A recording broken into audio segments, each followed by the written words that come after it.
Nous rêvons tous de vivre des moments magnifiques, mais pour cela, nous devons trouver le meilleur. Et chez nous, on a un héros, parti de zéro. Il a créé, il a partagé, il a enseigné, il a élevé des foules, il a fait rêver, mais aussi il a souffert. Il a été mis au sol, malmené, trahi, mais malgré ça, il reste toujours debout. Et à chaque fois qu'il saute, la GSN saute. Car à chaque fois que Malick défie le monde, c'est le monde qui perd à chaque fois. Donc bonjour ou bien bonsoir à tous les téléspectateurs de Samp Ndënd TV.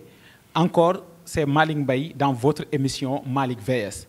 Malick VS comme ni ñu leen ko waxee di émission bi nga xamante ne à chaque numéro dañuy jéem a fexe indil leen benn ndaanaan waxtaan ak moom.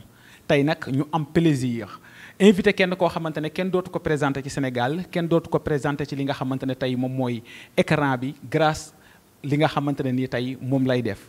kooku noonu nag du ma sori ci wax ji damay bàyyi rek ngeen gisal ko seen bopp kooku moom mooy monsieur Malick Sow ñu gën ko xam ci Lopez dans la série Pod et Marichou monsieur Malick. ñu ngi lay nuyu. lay fay bu baax a baax di la fay di rafetlu seen émission bi Malick VS c'est-à-dire que Malick donc va éclaircir peut-être internautes yeeg téléspectateurs yi seetaan Samp Ndënd TV di am mbégte également toog fas yéene échanger ak yow ci lépp loo xam ni mooy jëriñ askan bi surtout dans le monde de l'art.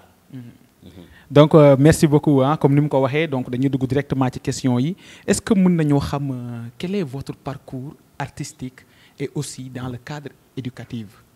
waaw dans le cadre artistique dama commencé depuis bi ma nekkee école primaire di def ay théâtre sur scène c'est théâtre à l'école depuis à l'école élémentaire loolu moo ma topp ma ba ma dem collège bokk ci ay association également nekk ci mouvement nawetaan bi di def deux rôles sportif parce que football naa nawetaan mais également di jouer di def compétition théâtrale dans le mouvement nawetaan gagné ay trophées yu bari au niveau national au niveau régional et ci kaw loolu ñu teg suñu structure di def théâtre sur scène man ak samay xarit bien sûr mu permettre ñu aussi ñu dem ba nga xamante ni amuñu dara lu ñuy prouver ci théâtre sur scène ci la ñu développé benn ay structure di signer ay partenariat avec des ministères di ñuy jox ay programmes de sensibilisation par exemple ministère de la santé s'il y a le programme de lutte contre le palu on gagne un contrat avec ñoom def une tournée de sensibilisation moo xam ministère également de l'environnement moo xam ministère ba ci ministère des finances ci wàllu recensement démographique donc ñuy def ay contrats avec d'autres mêmes ONG dans le cadre de la sensibilisation mais sensibilisation axée sur le théâtre sur scène pour véhiculer des messages donc loolu moo ñu topp ba nga xamante ni ñu commencé tourner ay films avec des producteurs loolu yàgg na joué nañu ay films yu bëri ba loolu moo ñu topp ba heure bi ñu continuer mu nekk une passion pour nous par contre nekk na passion mais aussi dafa dee ci ñun ba nga xam mënatuñ ko bàyyi léegi. donc yaakaar naa souligné nga loo xamante ne Sénégal peut-être ñu ko ci xamoon bariwul parce que mën naa ne théâtre scénique doon na théâtre boo xamante ne tey sénégalais yi duñ ko faral di bàyyi xel. donc te yaakaaroon naa est-ce que yaakaar nga ne bu fekkoon ci théâtre scénique kese nga yam instant bii nii dinañ la dégg comme nañ lay déggee nii. non malheureusement man dama koy faral di wax théâtre scénique ne marche pas au Sénégal parce que théâtre scénique dafa nekk théâtre boo xamante ni boo xoolee il faut nga am cadre. il faut nga am une population éveillée yoo xam ne da nga naan par exemple groupe tel ou compagnie tel def nañ une création telle ñu ngi koy jouer à Sorano wala ñu ngi koy jouer au Grand Théâtre ñu ne entrée payante la nit ñi dem dagg bi dem seetaani te loolu amul Sénégal malheureusement amul Sénégal boo ko xoolee même dans le mouvement nawetaan art scénique dafa dee tey jii boo xoolee équipe nawetaan dañ koy exiger mu am une équipe cadette day am une troupe théâtrale cette troupe théâtrale day dem ba jël coupe jël finale mais boo xoolee en termes de récompense li ñu koy jox ak li muy dépenser ba yegg si foofu ce n'est rien du tout alors toutes les équipes les ASC préfèrent payer une amende à la zone ou à l'ODCAV que de mettre en place une troupe théâtrale ce qui veut dire que le théâtre dafa dee. dafa dee soo gisee yàgg naa ko def mais bi ma jugee ci théâtre scénique dem ci téléfilm ci lañ ma xam. ci laa am loo xamante ne aw ma ko woon ci théâtre scénique. man ak samay morom donc ce qui veut dire que donc am na beneen politique bu état war a def mais bien sûr avec l'appui des acteurs du théâtre. ñoom it xaw nañ bàyyi seen loxo ci côté boobu. donc ci loolu noonu sax xam naa dinañ ci des tuuti parce que comme ni nga ko waxee théâtre scénique ñëpp xam nañ ne tey boo nee moom ngay def sax dañ lay jàppee comédien. donc passion bi la ci ñi koy def passion la ñu gën a jiital. que war nañ ci war a mën a am avenir wala war nañ ci mën a réussir. donc du coup lan nañ war a mën a def selon vous pour que tey jii nii ñu mën a dekkilaat li nga xamante ne nii tey moom mooy théâtre scénique. dooleel leen dans la mesure où tey jii le théâtre scénique soo xoolee pour mu mën a delluwaat ci place am il faut autorité yi dooleel ko. je vous donne un exemple soo jëlee le cinéma par exemple il y a un fonds spécial sur le cinéma boo xamante ni képp kuy cinéaste moo xam da ngay yëngu ci long métrage moo xam da ngay yëngu ci ay série moo xam da ngay yëngu ci ay film documentaire wala ay court métrage am na benn fonds d'appui boo xam ne mi ngi FOPICA état daf leen koy dimbali. le théâtre n'a pas ça le théâtre lan la am dañuy am une association nationale bu tudd ARCOT qui est là qui reçoit une subvention annuelle ça c'est pas un appui et cette subvention permet à l'association de fonctionner mais ne permet pas au développement ou à la promotion du théâtre en tant que tel. Autre chose également soo xoolee au Sénégal il y a plus de salles de cinéma. comme amatul salle de cinéma ñii dawal série ñoo ciy avantagé wu parce que ñoom ñooy am seeni série de 26 ou de 50 épisodes par saison yóbbu ko dans les télévisions léegi nit ñi di toog di ko suivre ñi mën a suivre télé ñu mënul suivre télé jël suivre ko ci internet bi. alors bu fekkee théâtre sur scène nag da ngay xool l'exemple du grand théâtre ñiy occuper souvent le grand théâtre ce sont les musiciens ce sont les politiciens avec des colloques des séminaires soo demee au théâtre national Daniel Sorano idem ñen ñoo koy occuper des cérémonies avec les ministères mais pas les théâtres tey toll nañ foo xamante ni yow boo amee sa compagnie nga def une création artistique théâtre scénique nga affiché ko tey jii nga ni grand théâtre laa koy defee entre 2500 entre 1000 francs sax du fees. pourquoi parce que politique culturelle bi ñu war a def ci wàllu théâtre moom moo des. donc foofu noonu kon donc su ma la déggee da nga jàpp ne théâtre scénique bu deewee fii nii ci Sénégal c'est parce que autorités yi ñoom wala état moom moo ci def. non war a def c'est une responsabilité partagée. autorités yi ci lañ mais acteurs théâtre yi aussi bokk nañ ñoom it ci lu rëy. théâtre ci ban fànn. ci ban fànn parce que ñoom ñoo waroon dëggal seen bopp. ñoom ñoo waroon proposer des choses concrètes. tey jii man su ma nekkee acteur de théâtre si j'ai l'occasion de rencontrer le ministre de la culture au lieu ma wax ko les problèmes du théâtre dama koy wax sama problème personnel donc l'égoïsme day ñëw c'est ça donc la promotion du théâtre sénégalais n'intéresse pas les acteurs du théâtre li leen intérêt mooy seen promotion bopp seen développement bopp moo tax loo ci gis tous ceux qui évoluent dans le 4e art léegi dem nañ ci 7e art maanaam acteurs ñi nga doon gis théâtre scénique daw nañ song ji maintenant les téléfilms parce que foofu la ñu mën a amee dara donc voilà dafa am benn ci sama avion dama gis ne est-ce que nga yaakaar ne ñi nga xamante ne ñoom ñoo ŋànk théâtre scénique bi tey jii nii ñàkk a xam par exemple naka la ñuy structuré woo est-ce que amu ci wàll je m'explique parce que da ngay seetlu dañ naan compagnie théâtrale lañ koo gis tey am na compagnie de théâtre am donc mais benn aspect kese la ñuy bàyyi xel muy le fait que tey am nañ metteur en scène groupe bi war na mën a dajale di liggéey ci ay création mais quant à nag li nga xamante ne suñu différence ak compagnie yi nekk Europe wala yi nekk feneen ci monde bi bu ñu nee compagnie de théâtre lañ da ngay seetlu ne dafay am administration en dehors des artistes comédiens yi nekk sur scène bi dañuy organiser wu ba nga xamante ne au moment où la compagnie les artistes sont en train de faire des créations am na ñeneen ñoo xamante ne ñoo ngi jéem a ut tey jii ni ay débouchés pour que création yi noonu tey bu mun a am ay kii mais suñu compagnie yi donc yooyu noonu tey formation boobu noonu ak expérience boobu dafay xaw di manqué kon est-ce que nekkul foofu moo tax nga ne responsabilité yi dañ ko partagé. la responsabilité partagée. je vous rejoins li nga wax. c'est un constat. et constat bi nga def. C'est vrai, dans la mesure où on a de multitudes de compagnies au Sénégal. malheureusement ñiy diriger compagnie yi da ngay xool ñoom seen profil d'abord. Est-ce que ce sont des gens qui nous viennent des écoles des beaux-arts? Est-ce que jàng nañ théâtre? Est-ce que jàng nañ mise en scène?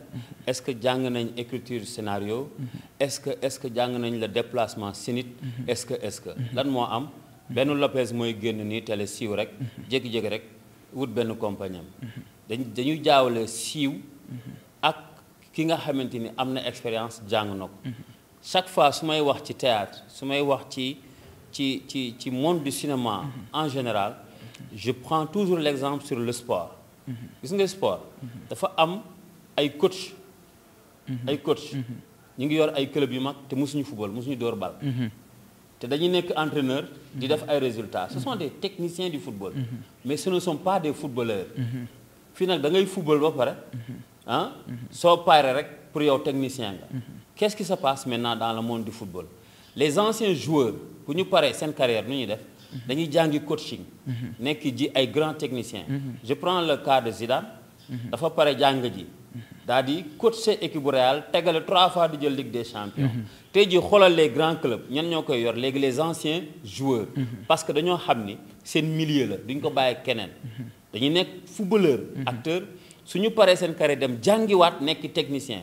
Fii nag yow da ngay nekk acteur sur scène di jouer lu neex siiw rek nga foog ni léegi yow aay nga quoi mën nga nekk metteur en scène te jàngi woo la mise en scène. Le jeu d'acteur et la mise en scène c'est 2 choses différentes. loolu moo ñu rey. beneen bi aussi l'organisation de ces compagnies ñu koy def amuñu une culture une notion sur une organisation communautaire. Qu'est-ce qu'une organisation communautaire? C'est une organisation moo xam bu yëngu ci wàllu culture bu yëngu ci wàllu art bu yëngu ci wàllu environnement bu yëngu ci wàllu sport. C'est une structure organisée. Mais comment organiser ces structures? Il faut nga maîtriser qu'est-ce qu'une structuration, lan mooy modalité yi ma war a teg, quels sont les voies et moyens pour développer ma structure. Maanaam du ñu développer le genre marketing sur ça. moo tax compagnie dañuy judd rek dee. wala muy judd di dem di tourner autour de 2 personnes. 2 personnes yooyu du ñu xool ñi seen ginnaaw. compagnie boo fa gis ci ça tourne autour de 2 ou 3 personnes. moo tax du ñu dem. dañuy exister que de nom. mais seen création du dem. parce que boo defee sa création artistique muy théâtre sur scène qu'est-ce que tu dois faire da nga ko war a jaay. da nga ko war a exporter. da nga ko war a yóbbu. man mii di wax ak yow def nañ une création sur la lutte sénégalaise ñu def ci benn création scénique. muy opéra lambe. ma ànd ceeg ay nit ñu def tournée en Italie xal ñi demoon ci tournée bi ñëwee dañoo jaay œuvre bi. dañ ci am xaalis. ma diriger beneen compagnie muy compagnie sant yàlla ñu def une création sur la vie et l'œuvre de Mame Cheikh Ibrahima Fall. Ce qui est rare. mooy nga jouer théâtre sur scène di wax ci jaar-jaaru sunu kilifa diine yi. loolu bi ñu ko defee joué nañ ko Sorano mu bëri nit. ñu joué ko Grand Théâtre mu bëri nit. dem nañ ba Mbàkke ñu joué ko fa. donc loolu noonu la gars yi dul defati du ñu créer pour jaay dañuy créer rek pour créer alors que l'art scénique muy le théâtre sur scène ne fonctionne plus au Sénégal. soo ko defee da nga koy jéem a exporter da nga koy jaay à l'extérieur pour gagner. beneen bi aussi moom mooy généralement les festivals que nous voyons. art scénique bokku ci.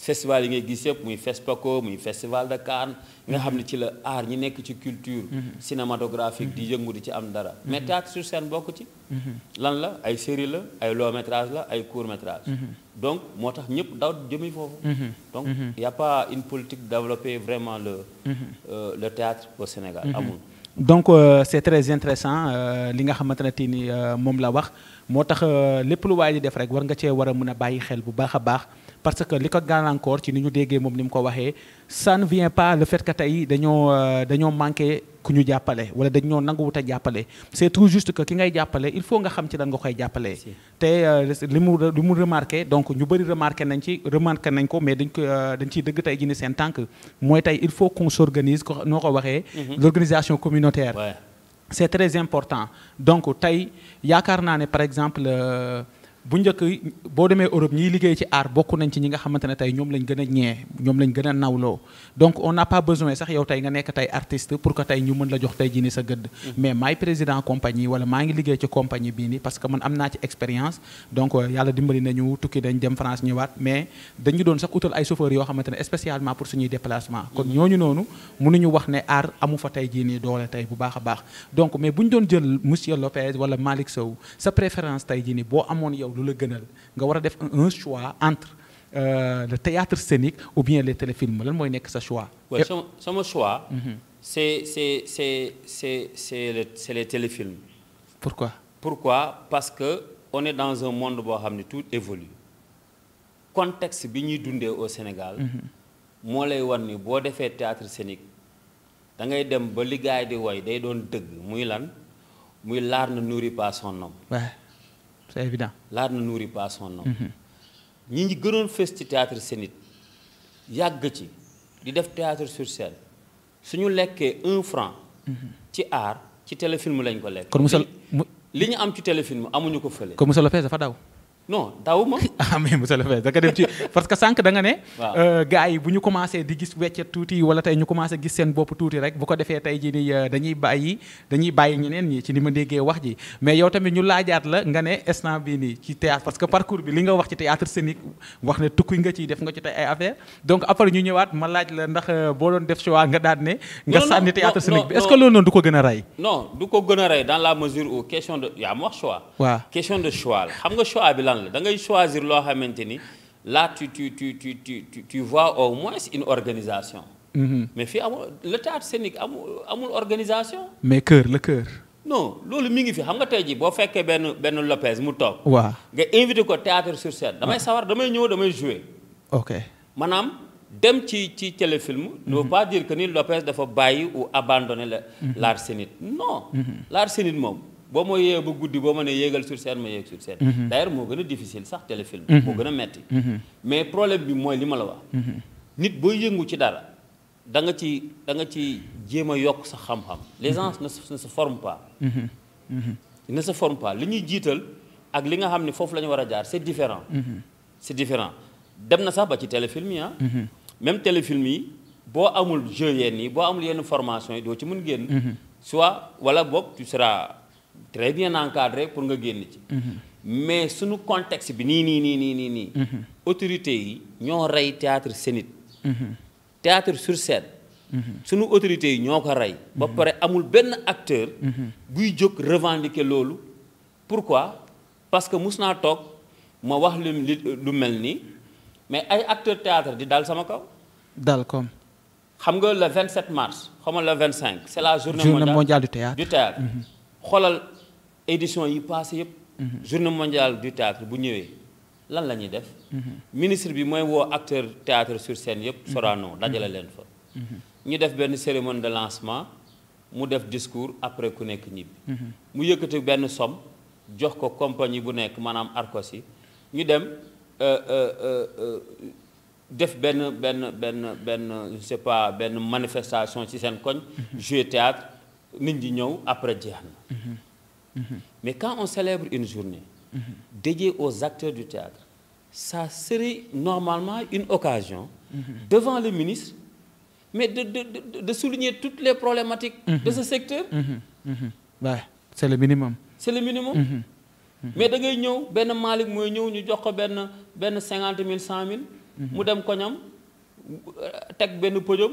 jouer jeex na. voilà parlant de ça c'est comme ça qu'on célèbre la journée mondiale du théâtre. voilà léegi parlant de ça da nga laal benn sujet boo xamante ne Sénégalais yëpp bëgg nañ ko xam mooy le fait que est-ce que gisoo ne ñun tamit ci suñuy création parfois est-ce que du manquer ambition je m'explique parce que da ngay gis ne léegi création fu mu toll ci monde bi tubaab yi bu ñuy def ay création da ngay gis dañuy bàyyi xel l'aspect son et lumière par exemple ci ginnaaw seen background maanaam booy seetaan seen spectacle da ngay am envie seetaan parce que da ngay xamante ne ñii seen création jox nañ ko benn àq bi mais ñun ñi nga xamante ne ñun ñooy def théâtre ba tey ñoo ngi toll ci jël basang def ko ci ginnaaw wala tamit tey ñu jël benn fond noir def ko ci ginnaaw donc même le background ne donne pas envie par exemple de regarder lan moo waral loolu selon yow. waaw xam nga sànq mooy question bi ñu évoqué woon léegi nii mooy le manque de formation. le manque de formation dafa dugg wax nañ ko léegi.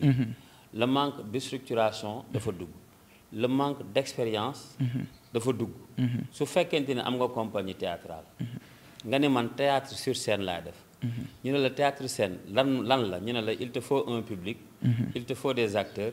il te faut benn scène. il te faut son il te faut lumière. nga xool ci sa biir compagnie benn metteur en scène nga fay am. ak ay acteurs yu joué. amoo kuy gérer son ci biir compagnie bi. amoo kuy gérer lumière.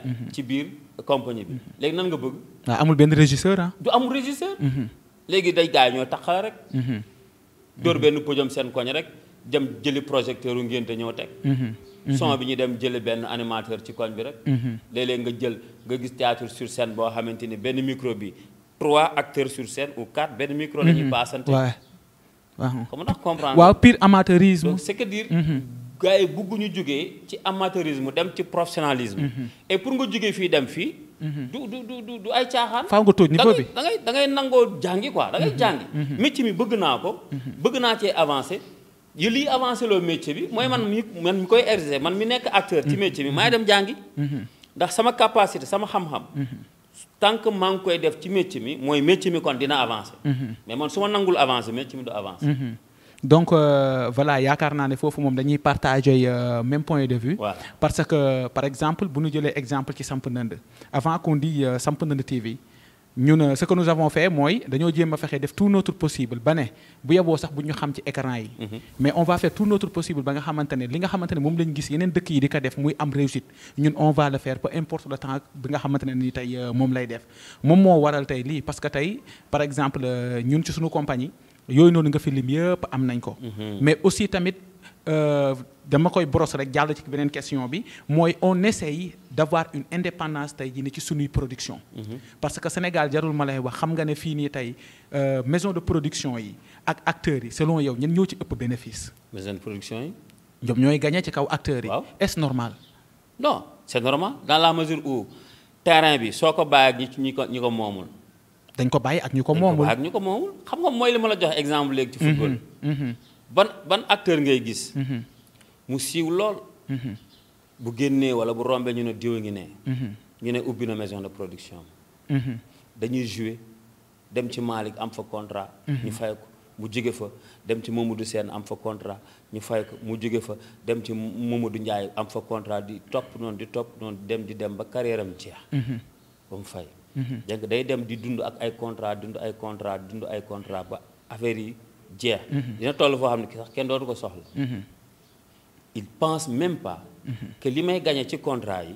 war naa ci mën a ubbi sama yëfi boobu. ubbi sama maison production boobu. comme ndax comprendre naa. mooy li ma la wax. c'est-à-dire bi ma lay jox exemple ci football c'était exactement ça. cela veut dire que maison de production yi tey dafa am benn exploitation boo xamante ne ni tey dafa am tey ci acteurs yi. non man nag personnellement. tuddee moo ko exploitation. du exploitation. waaw mais est-ce que tamit exploitation. est-ce que du exploitation tamit. non parce que non du exploitation. xam nga man su ma ñëwee ubbi sama maison de prod. wut sama li ma war yépp am samay këyit. ma teg sama projet de film. ma ñëw waxaale ak Malick. mu ne ma lii nga may fay ma ne ko ok ñu signé un contrat. yow nga jël sa contrat. signé nañ d'accord nañ. su ma la fayee est-ce que maa ngi lay exploiter. waaw non bu ñu jouer. par exemple soo jëlee une série de 50 épisodes. normalement la durée du tournage mën na dem 6 mois. normalement bu dee tournage jaar na yoon. mën na dem 5 à 6 mois. mais 5 à 6 mois. li nga signé ak man ci biir contrat bi. bu dee man maison de production bi maa ngi koy respecté. est-ce que loolu mën nañ ko tuddee exploitation. waaw mais est-ce que tey ak yelleef bi ci war dëgg parce que mën naa la jox par exemple benn exemple. allez-y waaw mooy da ngay seetlu ne par exemple maison de production yi dañuy signé ak acteur bi mu ñëw def production mën naa sa jël yu bari au départ par exemple de Pod et Marichou.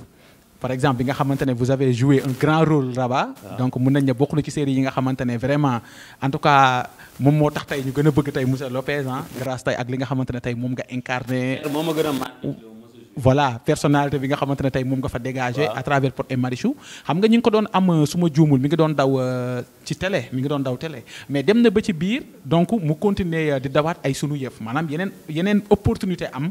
par exemple ñu yóbbuwaat fa même production bi donc est-ce que bu boobaa tey jii nii parce que xam nga duñ ko fa yóbbu gratuitement ça c'est sûr ndax dafay amaat renégociation de contrat wala tamit tey buñ la fayee nga jouer peu importe ñoom fu ñuy yóbbu seen production. xam nga da nga poser benn question bu am solo.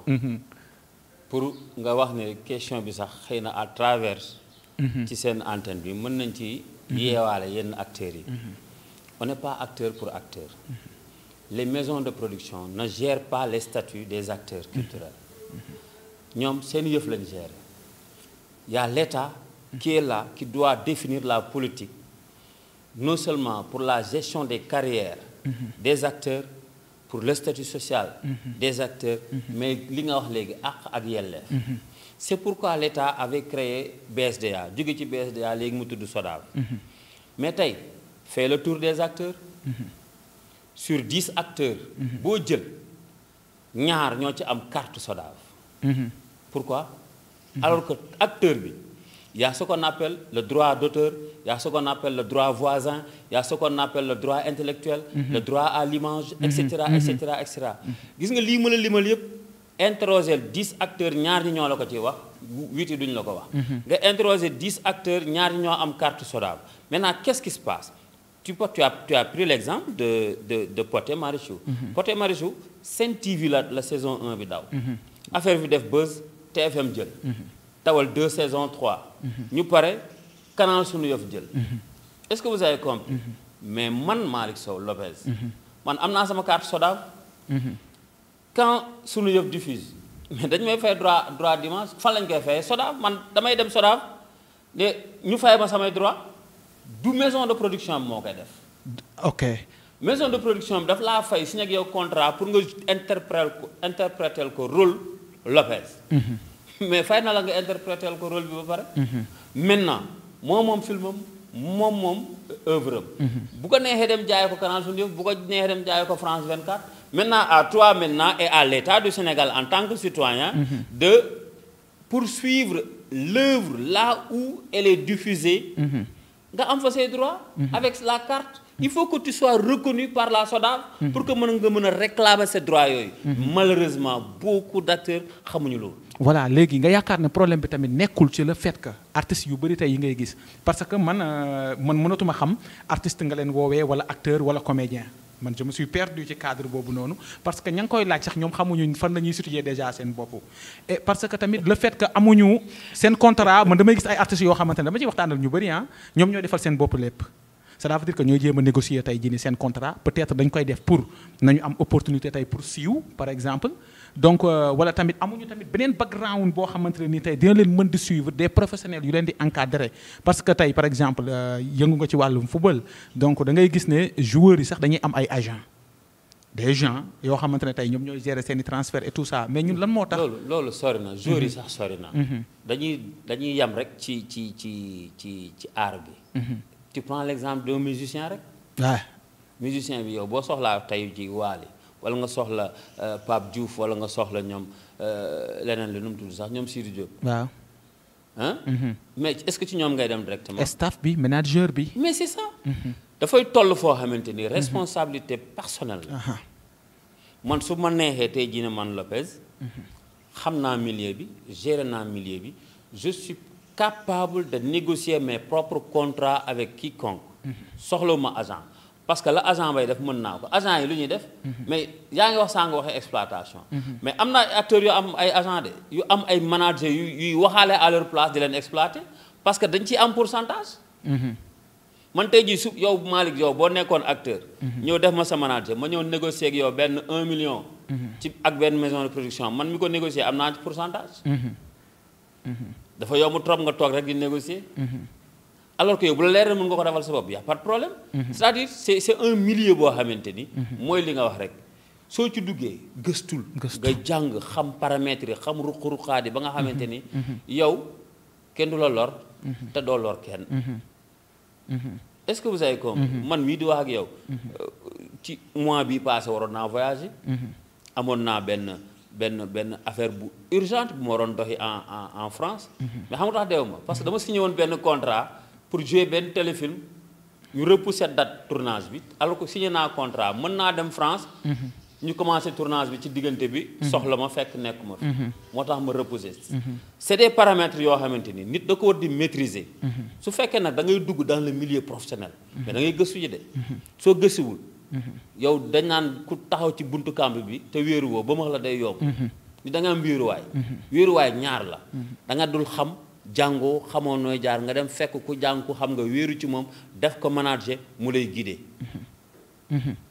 loolu la mooy doon sa wéeruwaay wala nga ñëw xamoo dara wóoluwoo ma sàmba wóoluwoo ma dem nga wóolu sa bopp mais nga dem gëstu ji xam nan ngay argumenter ak nan ngay defee nga doon sa wéeruwaay bopp loolu nag moo manqué ñu bari moo tax on parle d'exploitation mais parfois c'est parce que exploiter benn ignorant mooy gën a yomb parce que dafa bëri ay ignorant ci biir ku jug rek yaa ngi bëgg a nekk star ku jug rek sax tey jii nii commencé surtout parce que dañoo am léegi ay créateurs de stars cela veut dire que par exemple ay TikTok parce que les tiktokers par exemple en ce moment ils se prennent pour des superstars à travers des vidéos yoo xamante ne nii tey par exemple ay mën nañ ne ay kii lañ ci dan laa ko mën a waxee ay challenge lañ nekkul sa création mais da ngay challenge ci benn affaire à travers des challenges donc ñi ngi gis ne am na beneen vague boo xamante ne mi ngi ñëwaat est-ce que loolu noonu nga yaakaar ne bu ñëwee day gën a yóbbu aar bi ci kanam wala tamit est-ce que mën na ko suuxal sa point de vue. non mën na yóbbu aar bi ci kanam parce que aar dafa yaatu. gis nga man dama koy faral di wax tout le monde est artiste. tout le monde est artiste. xam nga lan moo fi am. ki exploiter talent. ak ki ñàkk xam talent ba mënu koo exploiter ñoo fi nekk. ñi nekk ci TikTok yi ñi nekk feneen am nañ benn talent xam nga li ñuy def imitation la. ku nekkul artiste mënoo imiter. li ñuy def dans l'art am na lu ñuy tuddee monologue. loolu ñuy def monologue la. monologue boobu noonu jànguñu ko de mais ñu ngi koy exercer te xamuñu sax ñoom li ñuy def lan la. c'est comme si un joueur de football boo xam ne jaarul benn école de formation benn centre de formation. da nga koy gis muy petit camp ci mbedd yi nga xam ne kii mën na football rek nga am ay repères yoo def ci moom. aujourd'hui tu vois des grands joueurs yoo xam ne mosuñu jaar centre de formation. da nga leen di gis ñuy football nii ay popo ay footballu mbedd. ay nawetaat ay tournois. nga xam ni kii am na qualité. nga xëcc ko dugal ko ci benn centre wala nga yóbbu ko ci benn club professionnel xam nga loolu lan la da ngay seppi nit ki ci l'amateurisme indi ko ci professionnalisme qualité yi nga gis ci moom ngay formaliser mu taxaw. loolu mooy art. tu vois par exemple ci TikTok bi da ngay gis nit koo xam da nga naan kii. c'est un vrai acteur. am na lu nekk ci moom loo xam ne moom sax xamu ko. xaaral ma indi ko. soo ko indee boo koy encadré tuuti muy def buzz. waaw buzz bi parlant de buzz. Sénégal ci actualité bi fu mu toll parce que dañu seetlu ne léegi mënatuñoo mucc képp koo xamante ne yaa ngi téye sa téléphone portable wala tamit tey yaa ngi seetaan télé bi mënatoo mucc tey ci ay affaires yoo xamante ne nii tey mën nañ ne tàmmuñu woon di ko fi gis démb ak barki démb. comme moo xam tey par exemple dañuy valoriser ñoo xamante ne nii tey jii nii li ñuy def du rafet. bokkul ak suñu aada bokkul ak suñu cosaan ay ñoo xamante ne tey ay saaga la ñuy valoriser am ñoo xamante ne tey reewande tey la ñuy valoriser am ñoo xamante ne wax bu ñaaw yàq der donc ñooñu noonu tey ñoo ëpp ñi ñuy gis tey ci plateau télé yi ñoom tamit ñoo ëpp tamit ci site internet yeeg ñi nga xamante ne moom mooy TV en ligne yi di invité te bu fekkoon ne dañoo dajaloo di wax dëgg rek xam nañ ne loolu noonu tey jii nii nekkul lu rafet. waaw selon yow lan moo ci sa point de vue. sama point de vue mooy loolu man ni ma ko tuddee débauche la. xam nga débauche mooy. mbir moo gis. am na si ñoo xam ne dañuy jàddu koñ parce que contexte bi moo laaj moo wane ni tey jii sunu état la maîtrise des réseaux sociaux dafa rëcc état bi jëm na def lu ne parce que récemment dégg nañ le président Macky Sall lors du forum sur la paix en Afrique mu def dans son discours un accent sur l'utilisation des réseaux sociaux. ngay xool président ni muy waxee dafa ñaawlu yenn attitudes yi mais dafa fekk ni c'est trop tard. parce que maîtriser wuñ ko ba affaire bu rëcc leen. léegi nag tout dépend de l'éducation. lépp ci éducation la. man tey jii rus naa man wala ku bokk ci man wala lu taq ci man. di jël internet réseaux sociaux yi jël vidéo am di saaga nit ñu tuddee la insulteur ci kaw loolu nga ciy tedd. su fekkee ne yaa ngi ciy tedd dafa fekk ne ñi lay suivre ñoo la may buzz bi parce que nombre de vues yi ñoo la koy jox. beneen bi ñi nga xamante ni ñoom ñooy jël ay nit yoo xam ne tekkiwuñ dara. di leen invité dans les plateaux de télévision ñoo leen joxaat leen beneen buzz. mu nekkaat beneen affaire donc loolu question d'éducation la. man nag damay jàpp ni nit ku ñuy éduquer. ku ñuy yar. waroo am sa xelu toog ci internet soit ngay saaga nit soit ngay dugg ci vie privée nit. du matin au soir nit ñi di wut lu ñu am yow nga toog rek ci sa biir studio wala sa biir néeg amoo lenn loolu lijjanti lu dul vie privée jàmbur jabaram jëkkëram violé na ko nangam boobu li ma la xamal su ma la ko waxee mais lan mooy intérêt wu nit xëy soo ba ngoon di wax ci vie privée jàmbur. man gis ma ci intérêt. sincèrement question d'éducation la rek. mais tamit nga yaakaar ne parce que man su may indexé damay indexé ñi nga xamante ne nii tey ñoom ñoo yor responsabilité yi. parce que yaakaar naa tey directeur général de télévision yi wala ñi nga xamante ne nii tey dernier mot yi tey ci information ça les appartient est-ce que ñooñu nga yaakaar ne amuñu ci part de responsabilité parce que insulteur public yooyu noonu tey jii nii ngay wax ak ñi nga xamante ne image bi ñuy véhiculer ñi nga xamante ne ñu leen di invité ak ña ngànk télé yi ñaanuñu yàlla seen njaboot jël yoon yooyu noonu te ñoom ñoo koy valider nga yaakaar ne responsabilité bi jugewul ci ñoom. pour dire vrai. ñu koy valider je commence par njiitu réew mi. je donne l'exemple de Californie. ñëpp a ngi koy wax toog na saaga président. te man jàpp naa ni ku saaga président man sax da nga maa saaga. da nga saaga sénégalais yëpp. saaga nga ñëpp parce que c'est une institution. le président du nitu ordinaire.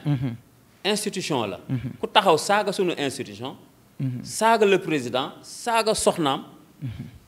ñëpp ñu mel ni man des patriotes comme moi di naqarlu loolu. quelque temps après ñu gis le président di toog ak moom. di saafonte ak moom di bokk ak moom jotaay mais kooku est-ce que valoriser wul saaga. valoriser na ko. su fekkee nag loolu président moom moo ko def. mais ñeneen ñi aussi bu ñu ko defee amul problème. mais nga yaakaar ne est-ce que dëkk bi buzz dirigé wu ko. non xam nga buzz. ak la peur aussi. non li ñu tuddee buzz du buzz bad buzz la. bad buzz bi ak tamit la peur buzz dëgg ñu koy am. mooy les patriotes. je prends l'exemple de Sadio Mané buzz Sadio Mané lan la. c'est un grand footballeur dem na seen dëkk tabax na fa lycée tabax na fa hôpital tabax loolooy buzz. c'est ça buzz. mais buzz boo xam ne yow da ngay toog di saaga nit. di am ay nombre de vues. di wax ji ñaaw. di am ay nombre de vues loolu du buzz bad buzz la. loolu kenn xamul sax nan lañ ko mën a tuddee.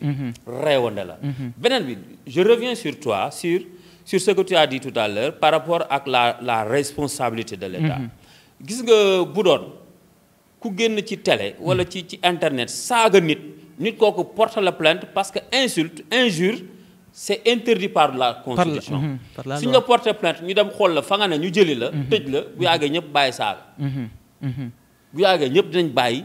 di génn di saaga te li gën a graaw. saaga yi dañ ko yamalewul rek sax. ci nit ak nit dañuy dem bay saaga suñu kilifa diine yi. di saaga suñu institution yi. te état amul benn mesure. buñ ci war a jël et pourtant dans notre ossature judiciaire on a benn brigade de cybercriminalité. mais tu vois. donc ñoom am nañu rôle bu ñu war a jouer ci loolu. donc parlant de ça aussi yaakaar naa wax nañ lu am solo ci culture bi le débat est vraiment nan laa ko mën a tuddee neex na trop parce que tamit xam-xam mi ngi fiy génn mais tamit ay leçons tamit mi ngi ciy génn mais tamit li ma ci gën a neex moom mooy sama turandoo Malick ku am engagement la ak détermination ci li nga xamante ne lay wax te yaakaar naa ne réew mi ñu mel nii la ñu soxla ñoo xamante ne li ñuy wax dañ koy maîtriser mais tamit dañ koy wax te duñu jàddal duñ ko làkk-làkkal donc parlant de ça tamit xam nañ ne tamit yaa ngi yëngu ci wàllum éducation maanaam buñ ci mënoon wax rek pour sénégalais yi mën a xam en dehors des téléfilms de l'art. waaw donc c'est mon métier quand même. Je suis enseignant maa ngi inspection d'académie bu Pikine Guédiawaye et avant may dugg ci enseignement def naa service paramilitaire moo fa jógee nekk naa auxiliaire d'État auprès des collectivités territoriales. jàng naa bu baax samay formation mënu ma nekk fii di ko wax. day mel ni kuy tàgg boppam. mais li ma la mën a wax ci éducation mooy actuellement. c'est un cri de cœur. Ce n'est pas l'enseignant qui parle mais c'est le citoyen sénégalais qui parle. appel bi may lancé dans le système éducatif mooy état dafa war a xoolaat le système éducatif. aujourd'hui on parle de chômeurs au Sénégal. il y a combien de chômeurs. aujourd'hui dañ naan nit day am bac nekk chômeur am maîtrise am nekk chômeur am doctorat am nekk chômeur. ça veut dire que maanaam da ngay jàng ba yëy kayit nekk chômeur mais loolu il faut nit ñi dem ba poser wu la question lan moo tax nit di jàng ba am yenn diplôme yi ba nekk dem université ba cartouché te bu génnee du am liggéey parce que dañu privilégier l'enseignement général l'enseignement général offre des diplômes académiques et n'offre pas des diplômes professionnels et nous sommes dans un monde où le diplôme académique n'offre pas d'emploi c'est le diplôme professionnel qui donne des chances dans le marché de l'emploi malheureusement ba pare ñu fixer l'âge de la retraite au Sénégal à 60 ans je donne un exemple yow à l'âge de 7 ans nga dugg école 12 ans 13 ans nga am sa entrée en 6e CFE nga dem 18 ans nga am sa bac jóge fa dem université boo xool ñi am bac sax boo xoolee ay 20 ans 22 ans la ñu am nga dem université jàng ba am sa doctorat am sa maîtrise en nangam bala ngay génn sa 25 ans sa 26 ans mat na léegi boo génne ak diplôme académique bi amuloo benn qualification bu sa papa amee tuuti moyen ne la kaa ma dugal la nga dem defi formation professionnelle nga dem defi formation professionnelle ñu ne la durée bi 4 ans la plus 26 ans 27 ans yi nga amoon yaa ngi ci 32 ans 32 ans nga pare sa formation professionnelle nga ne naa wëri stage nga dem ci benn kii ñu ne la stage bi 2 ans la wala 3 ans la nga def stage plus les 36 ans yaa ngi ci 38 ans nga génne stage amagoo liggéey boo amee chance am liggéey yaa ngi am liggéey à l'âge de 38 ans wala 39 ans léegi nga commencé liggéey ñaata at ngay liggéey 20 ans retraité t'as perdu beaucoup de temps encore de route nu mu guddee léegi tu es obligé maintenant nga jékki-jékki bàyyi école nga ne xaama dem ci menuiserie yi xaama dem gis nga dañoo toll foo xamante ni pour nga am bac dañu war a tendre vers la formation professionnelle tey jii dañ naan Malick am na bac en diplôme professionnel bac ci tailleur menuisier bi am naa bac en menuiserie am naa bac en lii am naa bac en lii ba nga xam ne yow boo génnee ak sa bac boobu non seulement diplôme la mais diplôme professionnel la boo xam ne lay permettre nga am emploi bu la état jëlul sax nga créer sa entreprise bopp nga xam doo chômer donc on doit revoir le système éducatif pour permettre aux jeunes vraiment bu ñu paree rek jàng rek mën a am liggéey mais malheureusement on perd beaucoup de temps dans l'enseignement général fii ba keroog ngay am bac enseignement général la diplôme yi ngay am yooyu yëpp day fekk mënoo dara nga mënu yàlla boo dem nag ci sama gaay bëgg lu yomb yi waa série L nañ ma baal dama leen di tooñ série littéraire yi les littéraires nga génn mooy loolu am na sax léegi même ñuy def série scientifique yi da ngay génn da ngay def série scientifique dem ba am bac tey jii bu ñu ne la Sénégal coton-tige sax extérieur lañ koy defaree amul benn scientifique bu la mën a defaral coton-tige wala théorie rek théorie donc ce qui veut dire que en tant qu'enseignant sincèrement moi je dis que l'État est en train de faire des efforts mais quand même on doit tendre vers la formation professionnelle pour vraiment permettre aux jeunes après études de trouver du boulot donc ñu seetlu ne avant rek ñuy yegg ci question yu mujj yi donc ñu seetlu ne tamit Sénégal internet dafa mel ne dañ leen cee préparé wul yéen ñi nga xamante ne yéen a nekk ci éducation bi donc est-ce que am na différence ci at yi nga xamante ne nii ci 10 dernières années yéen constat ngeen ci def ci niveau élèves yi ak tamit pensée élèves yi est-ce que am na lu changé wala lu changé wul pour parents yi. non pour parents yi am na lu changé mais sincèrement pour te dire am na lu mu soppi tuuti des avancées très positives dans le système parce que mi ngi ñuy permettre quand même aux élèves de faire des recherches parce que dañoo toll foo xam dañ naan l'apprenant doit être vraiment l'artisan de son propre savoir maanaam waroo ñëw rek toog entre les 4 murs devant le prof muy expliquer di théoriser ngay déglu non l'élève suscite benn recherche chez l'élève da lay cuq nga dem ci def ay recherche foofu lañ toll élèves léegi ñoo def seen bopp recherche à travers seen smartphone wala feneen loolu c'est une avancée quand même très très positive ci l'utilisation de l'internet malheureusement am na ay problème yi mooy beaucoup d'élèves dañuy utiliser internet à d'autres fins pas dans le cadre de leurs études à d'autres fins et que ni l'État sànq dama ne État affaire da ko échappé mais noonu la échappé parents yi noonu la échappé parents yi. mus naa ko wax ci benn débat quand on disait oui yéen ñi jouer ay série da ngeen di jouer loo xamante ni ça n'a rien à voir avec notre culture da ngeen di yàq sunu xale yi ma leen c'est grave. Ce que vous dites là c'est grave. man musuma jouer par exemple je donne l'exemple de Evenprod parce que ñoom ñoo ëpp lu gars yi di attaqué avec leur série Infidèle. ñoom la ëpp lu gars yi di attaqué mais man dama toog man leen bàyyi leen waa Infidèle. Infidèle lu ñuy def nii mais ci télé bi ñu koy teg. privé la. yow muy am sa doom bu fekkente ni buggoo mu seetaan ko bu ko seetaan. mais yow moom da ngay tere loolu. sa doom nga ñëw tu n'as même pas le temps de communiquer avec tes enfants boo ñëwee yaa ngi tëdd nelaw booy bi ne ci néegam yor yor téléphone am. def le tour du monde. te du jóge fi di dugg site bu ko neex. te yow doo ko yëg. yu gën a garaaw yi ngay kaas te yow doo ko yëg. parce que yaa ko jox internet yaa ko jox crédit bu mu amee. connexion. yow kaasoo loolu ngay kaas ci yeneen yoo xamante ni saa waay mooy loolu donc ni mu échappé état noonu la échappé parents yi da ngay gis même dans une famille papa toog yaay toog doom yi toog ñëpp toog ci benn salon ku ne sëgg ci sa téléphone. ba pare taal télé. taal télé on se parle pas. on se communique pas entre parents et enfants. nii boo guddi jot nga jég rek da ngay jég rek am ko bàyyi.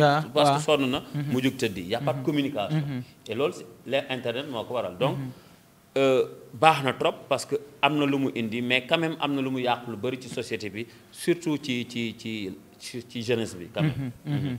donc yaakaar naa voilà émission bi li ci des xam naa ne bareetul donc fu ñuy terminer rek moom mooy voilà monsieur Lopez yan production ñoo la gën a marqué ci sa carrière ak tamit actuellement est-ce que am na ay production yoo xamante ne ñi nga xamante ne mooy say soppee di say fan su tey jii nii mën nañ la fa xaar. waaw bëri na man nag production bi ma gën a marqué. mooy Pod et Marichou parce que dama ko joué ak professionnalisme. dama ci def li war. d'ailleurs sax su ma joué beneen film. c'est toujours le nom Lopez qui vient. soo ma gisee ci beneen film da nga naan Lopez a ngeen. su may dox ci mbedd bi da nga naan Lopez a ngeen. donc c'est vraiment une série qui m'a beaucoup plus marqué dans ma carrière. de cinéma. beneen bi yaa ngi wax ay productions yu ñëwagul mais am na boo xam ne y en a 3 actuellement yi nga xam ne maa ngi koy joué nii. en cours. y a 3 projets. yoo xam ne maa ngi koy joué nii benn bi c'est avec Marodi yeneen ñaari c'est avec d'autres maisons de production. récemment gis naa benn boo xamante ne mi ngi war a daw ITV. waaw su ma juumul envoyé nañ ma ko fan yii nii. donc dégg nañ ci nga def ci ay voix off yu nice yoo xamante ne nii. waaw boobu sax laay wax d'ailleurs. waaw. parce que nekk naa acteur boo xamante ni aussi. man damay toujours. feddali sama coloré ak Marodi. parce que maa ngi Marodi c'est une famille. parfois may dox ñu ne ma gëj nañ laa gis ci écran bi man leen non. du tout le temps ngeen may gis ci écran bi. parce que yàlla def na man li may wax. di ko ñaax yeneen acteurs yi man dama ci nekk. maanaam dama leen di ñaax ne leen toujours boo leen bëggee benn affaire da leen ci gëstu. da leen ci jàng. àdduna ba keroog ngay am 100 ans saa yooyu yeewoo del jàng. la vie chaque jour il faut apprendre. surtout nag ci milieu bi nga nekk. dee ci gëstu. man je suis acteur. je suis metteur en scène. damay bind scénario je suis scénariste. je suis formateur damay former sax ay acteurs. cinéma. donc yooyu su ma koy def. même bu Marodi amee un projet de film su ñuy def casting damay ñëw. bu fekkente ni pare nañ même buñ ma gisul ci écran bi maa ngi ci ginnaaw caméra yi. maa ngi ci mise en scène bi maa ngi ci dialogue yi maa ngi ci lii maa ngi ci lii. donc je suis toujours dans le milieu. même buñ ma gisul ci écran bi maa ngi ci biir. donc amoo profilu acteur cassé en dehors de ça am nga yeneen tâches yoo xamante ne maa ngi koy def. ok c'est derrière l'écran c'est derrière l'écran. donc maa ngi ci mise en scène maa ngi ci dialogue yi maa ngi ci formation bi et cetera donc loolu mooy waral ni may wax ni gars yi da leen gëstu ji. bu leen yam rek ci lii da leen gëstu ci milieu bi da leen gëstu. bon en dehors maintenant de Marodi su dee beneen maison de production soxla na ma. dans son projet de téléfilm. acteur bii nii personnage bii Lopez laa ci sentir. mais day ñëw wax ak moom rek. mooy waxaale ñu joué ko amul problème. bu waxaalee bu fekkee li mu fay arrangé na après. non bu dee li ma fay arrangé na ma joué ko. man parfois sax dañ may fay loo xam ne arrangé ma parce que damay gis ay maison de production yoo xam ni seeni moyens demeewul noonu te projet la boo xam ni man lañ sentir ci rôle bi xëy na sax mun naa ñëw jàppale leen ba après parce que man je suis comme ça je suis très généreux dans ce que je fais mooy éducation mooy journalisme bi xam naa ne évoqué ko mais je suis journaliste ak acteur bi yooyu yëpp lu ci nit mën a wax rek parce que j'ai la chance d'être élevé par mon grand-père sama maam mu xaddam la woon ci ëttu Seydi Hadji Malick macha allah moo ma yar dafa ma doon wax ni loo mën a dimbali nit dimbalee ko moo xam xam-xam moo xam am moo xam mën-mën loo mën a defal nit te du la wàññi dara def ko te yàlla rek tax parce que kuy def te yàlla tax yàlla du amel kenn bor looy def ngir moom mu fay la ci kaw suuf bala ngaa dee man ci siège boobu laay dem ci dynamique boobu dëgg la am na solo bu baax a baax donc monsieur Lopez yaakaar naa émission moom bu ñu ko toppee fii nii ba suba waxtaan bi day gën a neex rek di dem donc bu fekkee ne am na ay question yoo xamante ne ni tey bëggoon nga ci wax moo xam ci lépp lu mu mën a doon te ñëwul ci question Malick gi donc ça fait l'occasion nga énumérer ko rek peut-être appel la rek bu may lancer ci tolluwaayu réew mi parce que bëri na nit ñi di coow 3e mandat Ousmane Sonko woon nañ ko mu nekk actualité yoo xamante ni ñun aussi bu ñu nekkee ay porteurs de voix war na ci mën a wax gis nga dañu war a xam ne ñu sommes tous des Sénégalais ki yàlla di fi teg après Macky kooku yàlla wax na ko bu yàgg donc politique réew yëpp ñoo fa la am réew boo dem am na politique mais dafa am politique yoo xamante ni politique bu ànd ak violence yàlla jagleelu ko Sénégal ñun lu ñu xam mooy les verdicts par les urnes loo mere nit jarul xuloo jarul xeex tey jii su fekkente ni je suis contre Macky Sall même s'il force le 3e mandat mais jeex na man ànduma ci damay xaar ba jour J ma dem voter contre moom su ma ci àndee tamit ma xaar ba jour J ma voter pour moom jarul xuloo jarul xeex pour man appel boobu laay lancer rek que tolluwaay réew mi moo grave Sénégal dama yaakaar nit ñi dañu gëstu beneen appel bi may lancé mooy sunu mbokk journalistes yi débat yi ñuy alimenté soo xoolee 90% des débats dans les télés c'est des débats politiques te pourtant on est dans un pays boo xamante ni dañu amuñu souveraineté alimentaire amuñu autonomie ci wàllu alimentation boo xoolee lépp dañ koy jéggaani mus naa ko wax nee na Sénégal li muy def c'est à perte nous avons de l'eau nous avons des terres nous avons le soleil nous avons presque une population à plus de moitié yoo xam ne ay jeunes lañ lan moo tax ñun ñuy toog ñu ne guerre en Ukraine daf ñu affecté ah ba mënuñu am sax mburu ndax blé bi dina manqué foo lañ jëmi fa lañ jëmi jeunes yi tey jii xoolal Dakar ni mu mel nga dem Buntu Pikine dem Colobane dem Sandaga dem feneen dem Petersen da ngay gis jeunes yi nu ñu mel ni ay weñ sa yaram bi day daw au moment où toutes les terres sont abandonnées lan moo tax état mënuñu am ni Sénégal tëddoo nga xam ne presqu'île la mënuñu am système d'irrigation de l'eau des fleuves de la mer pour ñu mën a bay noor ak nawet ñu am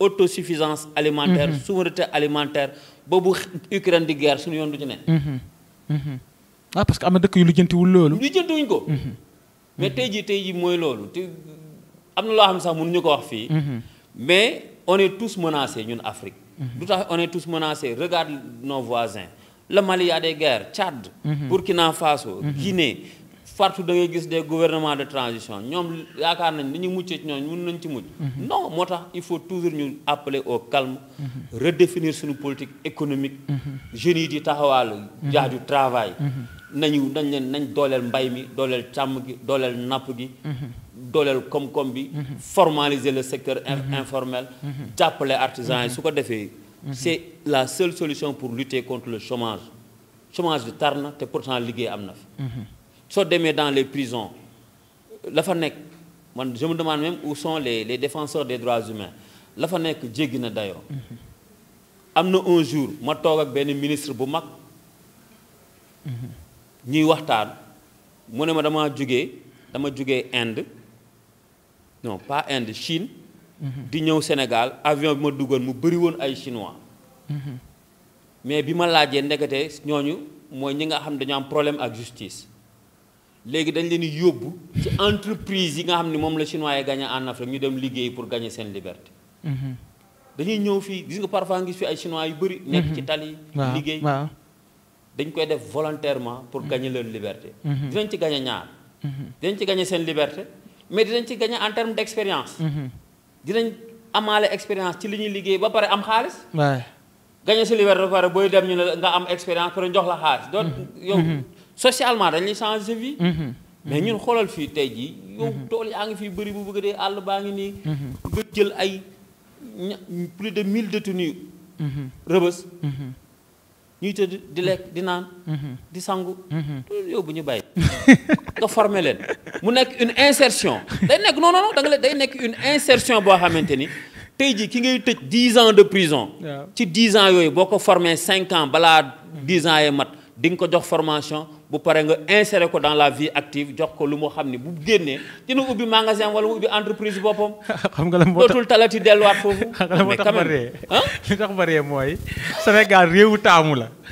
di nga gis prisonnier boo xamante ne danaan day am choix boo ko libéré woon pour mu dem jàng métier wala nga libéré ko tey jii nii comme ni ñu di fa tey chinois yi non di nga am ñoo xamante ne bu ñu melee ne Okocha wala ñu mel ne Papa Ndiaye dañ naan dañ ma bàyyi ma tëdd fii dee ci kaso bi.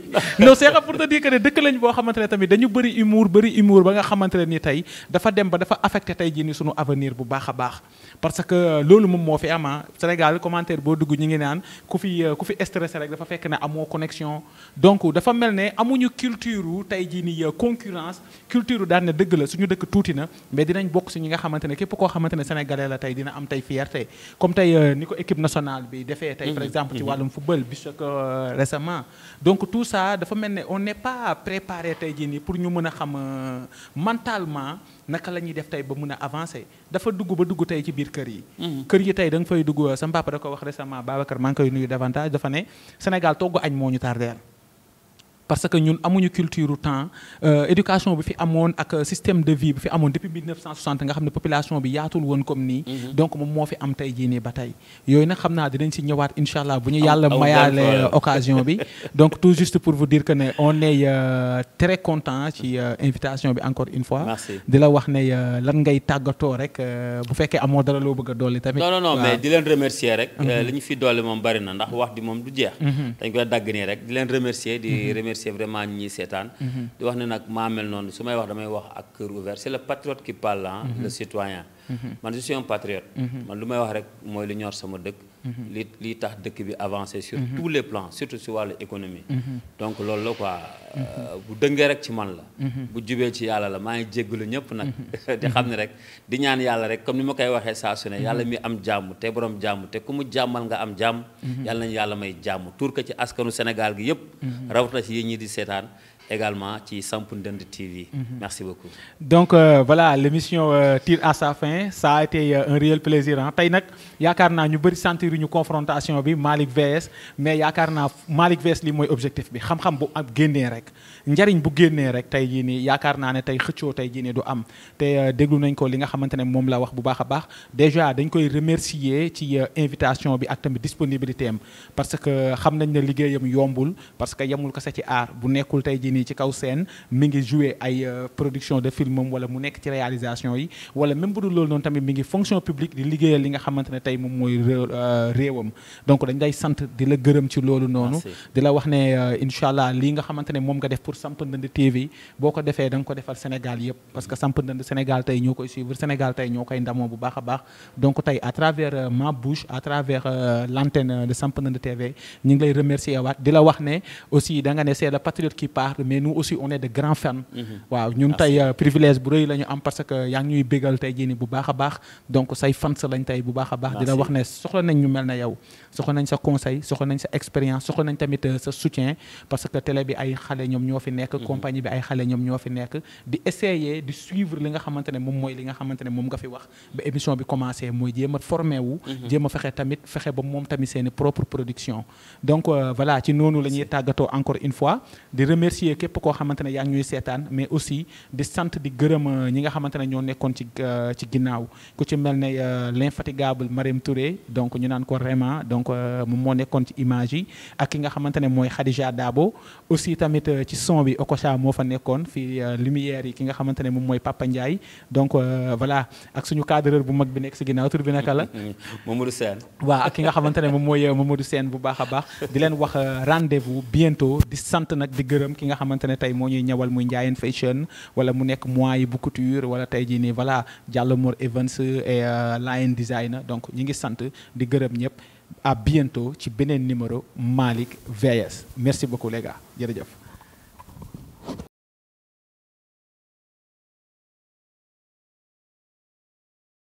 Nous rêvons tous de vivre des moments magnifiques, mais pour cela, nous devons trouver le meilleur. Et chez nous, on a un héros, parti de zéro. Il a créé, il a partagé, il a enseigné, il a élevé des foules, il a fait rêver, mais aussi il a souffert. Il a été mis au sol, malmené, trahi, et malgré ça, il reste toujours debout. Et à chaque fois qu'il saute, la GSN saute. Car à chaque fois que Malick défie le monde, c'est le monde qui perd à chaque fois.